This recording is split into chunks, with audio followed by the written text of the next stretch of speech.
Hello बेटा। आज का जो हमारा टॉपिक है इलेक्ट्रॉन थ्योरी और origin of electric charge, lecture number 3 जो हम लोग डिस्कस कर रहे हैं। लास्ट लेक्चर में हम लोगों ने ये डिस्कस किया था कि बेंजामिन फ्रैंकलिन जो है उनके काइट एक्सपेरिमेंट था, उसके थ्रू उन्होंने ये प्रूफ किया था कि जो क्लाउड्स के अंदर हम लोगों को लाइटिंग देखने को मिलती है, वो लाइटिंग जो है एक्चुअली में एक एक्सेस ऑफ चार्जेज है। ठीक है, और जब वो चार्जेज लो पोटेंशियल से या फिर हायर पोटेंशियल से और लोअर पोटेंशियल के बीच में कॉम्बिनेशन होता है तो वहाँ पे एक स्पार्क देखने को मिलता है, और वही स्पार्क हम लोगों को लाइटिंग के रूप में दिखता है। हम लोग आज डिस्कस कर रहे हैं इलेक्ट्रॉन थ्योरी और ओरिजिन ऑफ इलेक्ट्रिक चार्ज। हम लोगों ने देखा कि एक बॉडी जो है उसको दूसरी बॉडी के ऊपर रब करते हैं तो एक बॉडी के ऊपर चार्ज जो है वो रिमूव होता है, दूसरी बॉडी उससे चार्ज गेन कर लेती है। दूसरा, हमारे पास एक टेक्निक होती है जिसको हम लोग बोलते हैं इंडक्शन प्रोसेस। उसके थ्रू भी हम लोग जो है बॉडी को चार्ज कर पाते हैं। हम लोग आगे देखेंगे कि किस तरीके से रबिंग के थ्रू एक बॉडी को चार्ज करते हैं, इंडक्शन के थ्रू किस तरीके से बॉडी को चार्ज करते हैं।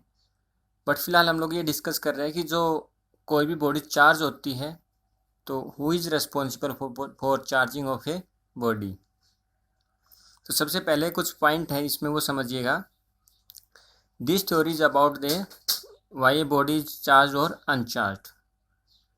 कोई भी मैटर जो है वो क्यों कंडक्टर की तरह बिहेव करता है, या फिर कोई दूसरा मैटर वो क्यों इंसुलेटर की तरह बिहेव करता है। हम लोग ये जानते हैं कंडक्टर वो मटेरियल्स होते हैं जिनके अंदर से इलेक्ट्रिसिटी फ्लो हो सकती है, और इंसुलेटर वो मटेरियल है जो इलेक्ट्रिसिटी को फ्लो होने में हेल्प नहीं करते हैं। तो हम लोग ये जानते हैं कि हमारा जितना भी यूनिवर्स है वो सबका सब एक मैटर से बना हुआ है। जैसे मैं कहूँ कि जो चौक है वो भी एक मैटर से बना हुआ है, हमारी जो बेंच है जिसके ऊपर हम लोग बैठते हैं वो भी मैटर से बनी हुई है, ये एक पेन है ये भी एक मैटर से बना हुआ है, एक ग्लास है वो भी मैटर से बना हुआ, बुक जो है वो भी मैटर से बनी हुई है।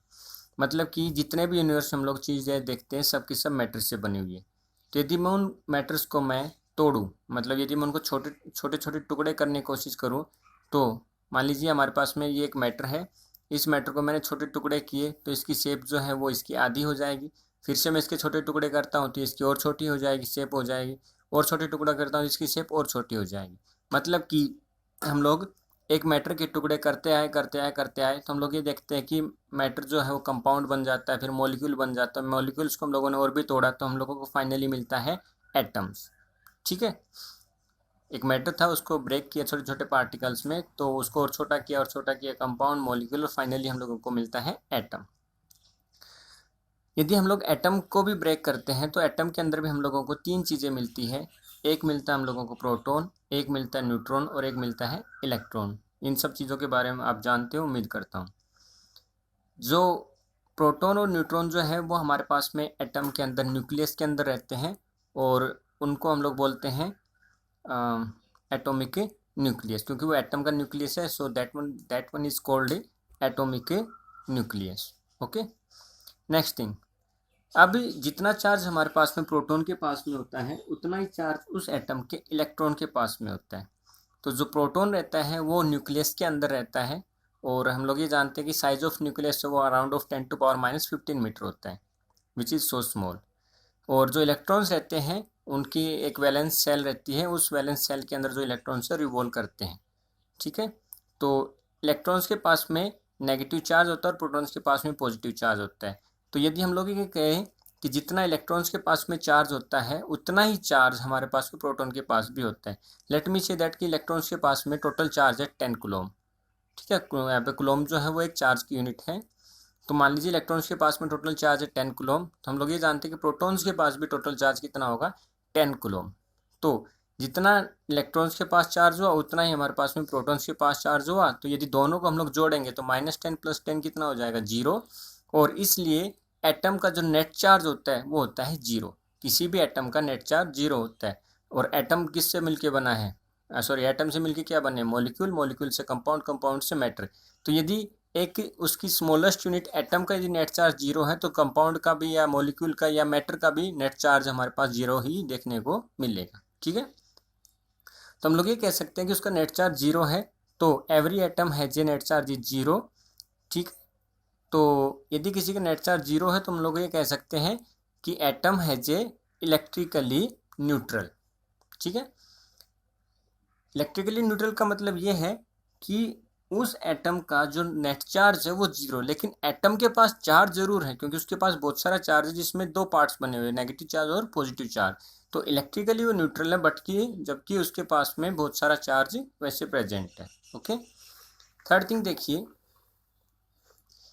जो चीज़ मैं आपको समझाने की कोशिश कर रहा हूँ कि मान लीजिए एक एटम हम लोग कंसिडर करके चल रहे हैं और उस एटम के पास में जो नेट चार्ज है, तो लेट मी से दैट इसके पास में टोटल जो चार्ज होगा हमारे पास में वो होगा +5 मान लीजिए, ठीक है।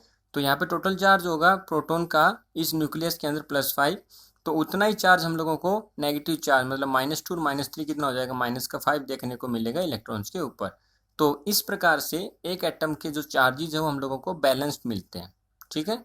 ओके, नेक्स्ट थिंग, यदि हम लोग ये कहें कि यहाँ से एक चार्ज जो है वो मैं रिमूव कर दूँ, मतलब कि ये -3 है और मैं यहाँ को इस जो एटम को एक्सटर्नल एनर्जी प्रोवाइड कराऊँ और एक्सटर्नल एनर्जी प्रोवाइड कराने के कारण इसका जो एक हमारे पास में इलेक्ट्रॉन है वो रिमूव हो गया, तो जिसके कारण इसके पास जो चार्ज था, जो बैलेंस चार्ज था, वो क्या हो जाएगा, अनबैलेंस हो जाएगा, ठीक है।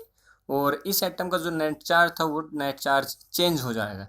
तो जो इलेक्ट्रॉन लूज करता है तो हम लोग ये कहेंगे कि उसके पास में जो चार्ज है वो डिफिशिएट हो जाएगा, और जो उस चार्ज को गेन करेगा तो उस एटम के पास चार्ज क्या हो जाएगा, एक्सेस। तो इस प्रकार से जब हम लोग चार्जेस की शेयरिंग करते हैं तो एक के पास में एक्सेस चार्ज हो जाता है और एक के पास में डिफिशिएटिंग चार्ज हो जाता है, मतलब एक के पास कमी हो जाएगी और एक के पास ही ज़्यादा हो जाएगा, ठीक है। ओके, दूसरा, ये जो एटम है इसके अंदर जो इलेक्ट्रॉन है ये एक ऑर्बिट के अंदर मूव कर रहे हैं, ठीक है। जैसे ये फर्स्ट ऑर्बिट है, सेकंड ऑर्बिट है, इस ऑर्बिट के अंदर नंबर ऑफ इलेक्ट्रॉन जो है मूव कर रहे हैं। तो इन ऑर्बिट के ऊपर जो न्यूक्लियस है वो एक फोर्स लगाया हुआ है, दैट्स कॉल्ड न्यूक्लियर फोर्स, जिसकी वजह से ये इलेक्ट्रॉन्स इस ऑर्बिट के अंदर मूव करते रहते हैं और इसको छोड़ के नहीं जाते हैं, ठीक है। लेकिन जब हम दो ऑब्जेक्ट को आपस में रब करते हैं, ठीक है, जब हम दो ऑब्जेक्ट को आपस में रब करते हैं तो रबिंग के कारण क्या होता है, इन दोनों ऑब्जेक्ट के बीच में एनर्जी प्रोड्यूस होती है और वो एनर्जी ये इलेक्ट्रॉन्स गेन कर लेते हैं, और एनर्जी गेन करने के कारण ये इलेक्ट्रॉन्स इस ऑर्बिट को छोड़ के बाहर चले जाते हैं, इस ऑर्बिट को छोड़ के बाहर चले जाते हैं और वो बन जाते हैं हमारे पास में फ्री इलेक्ट्रॉन, ठीक है। और वो फ्री इलेक्ट्रॉन जो बनेगा तो एक जो ऑब्जेक्ट होगा उसका इलेक्ट्रॉन मूव हो गया और वो बन गया फ्री इलेक्ट्रॉन, और दूसरा जो ऑब्जेक्ट होगा वो उस इलेक्ट्रॉन को गेन कर लेगा, ठीक है। ओके, तो रबिंग प्रोसेस में क्या होता है, एक्सटर्नल हीट रब करने के कारण हीट प्रोड्यूस होती है, हीट ये जो इलेक्ट्रॉन ये हीट को गेन करता है और गेन करने के कारण ये इसकी काइनेटिक एनर्जी इंक्रीज हो जाती है, और काइनेटिक एनर्जी इंक्रीज होने के कारण ये अपने ऑर्बिट को छोड़ के बाहर चला जाता है और ये बन जाता है हमारे पास free electron. Okay, next thing, दूसरा ये कि इलेक्ट्रॉन जो है वो हमेशा मूव होते हैं from lower work function to the higher work function.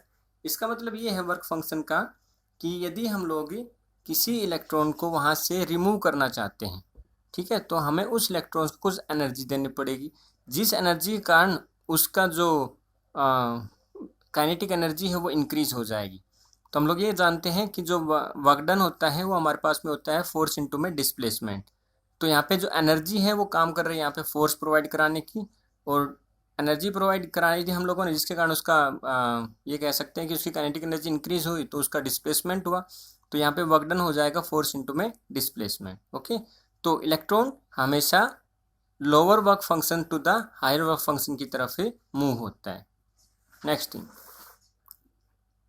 जो मटेरियल इलेक्ट्रॉन्स को लूज करता है, ठीक है, वो उसके पास में आ जाएगा पॉजिटिव चार्ज, और जो मटेरियल्स इलेक्ट्रॉन्स को गेन करता है उसके पास में आ जाएगा नेगेटिव चार्ज।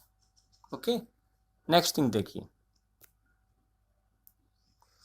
जैसे फॉर एग्जांपल मेरे पास एक ग्लास है और एक सिल्क है, तो अभी इसके ग्लास के पास में +5 जो है वो प्रोटॉन है और -5 जो है इलेक्ट्रॉन है, मतलब ग्लास का जो नेट चार्ज है वो हमारे पास में 0 है क्योंकि +5 -5 बनाएगा 0।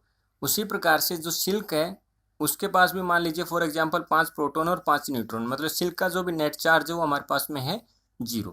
ओके, अब हमने क्या किया, ग्लास को सिल्क के ऊपर रब किया। तो जैसे हम ग्लास को सिल्क के ऊपर रब करते हैं तो रबिंग होने के कारण ग्लास का जो एक इलेक्ट्रॉन है वो मूव करेगा और वो फ्री इलेक्ट्रॉन बन के किसके पास चला जाएगा, सिल्क के पास चला जाएगा। तो रबिंग के दौरान एनर्जी गेन करके ये इलेक्ट्रॉन जो है सिल्क के पास चला गया और अब जो है ग्लास के पास बच गए 5 प्रोटॉन और 4 इलेक्ट्रॉन, और उसी प्रकार सिल्क के पास हो गए 5 प्रोटॉन और 6 इलेक्ट्रॉन। तो क्योंकि अभी इसके पास एक्सेस जो है ग्लास के पास प्रोटॉन का हो गया या पॉजिटिव चार्जेस का हो गया, इसलिए कहलाएगा नेट पॉजिटिव चार्ज। उसी प्रकार सिल्क के पास में अभी एक्सेस है नेगेटिव चार्ज का हो गया, इसलिए सिल्क कहलाएगा नेट नेगेटिव चार्ज। तो हम लोग क्या कंक्लूजन निकाले कि जो इलेक्ट्रॉन लूज करता है उसके पास पॉजिटिव चार्ज हो जाता है और जो इलेक्ट्रॉन गेन करता है उसके पास में नेगेटिव चार्ज हो जाता है। ठीक है। दूसरी चीज़ हम लोग ये जानते हैं कि यदि एक इलेक्ट्रॉन यहाँ से मतलब ग्लास से सिल्क के पास गया है तो कहीं ना कहीं उस इलेक्ट्रॉन्स का कुछ ना कुछ मास रहा होगा, जिसकी वजह से जो इलेक्ट्रॉन्स को गेन करता है उसका मास इंक्रीज हो जाएगा। क्योंकि इलेक्ट्रॉन का मास जो है वो 9.1 इंटू 10⁻31 kg है, इतना स्मॉल मास है, इसलिए जो इलेक्ट्रॉन गेन करता है उसका मास इतना स्लाइटली इंक्रीज होता है कि हम उसको ऑलमोस्ट नेग्लिजिबल मान सकते हैं। लेकिन इफ़ लेट मी कंसीडरेबल, तो जो इलेक्ट्रॉन्स को गेन करेगा डेफिनेटली उसका मास जो वो इंक्रीज होता है, वॉट एवर कि इतना स्मॉल क्वांटिटी में इंक्रीज होता है। ठीक है, ओके। आज इतना ही। कल की क्लास में जो है हम लोग डिस्कस करेंगे about the conductor, insulator and semiconductor वगैरह के बारे में। फिर हम लोग डिस्कस करेंगे उसके बाद में कि चार्जिंग के जो मेथड है वो कौन कौन से मेथड है, किस तरीके से कितने तरीके से बॉडी को हम लोग चार्ज कर सकते हैं। थैंक यू वेरी मच बेटा।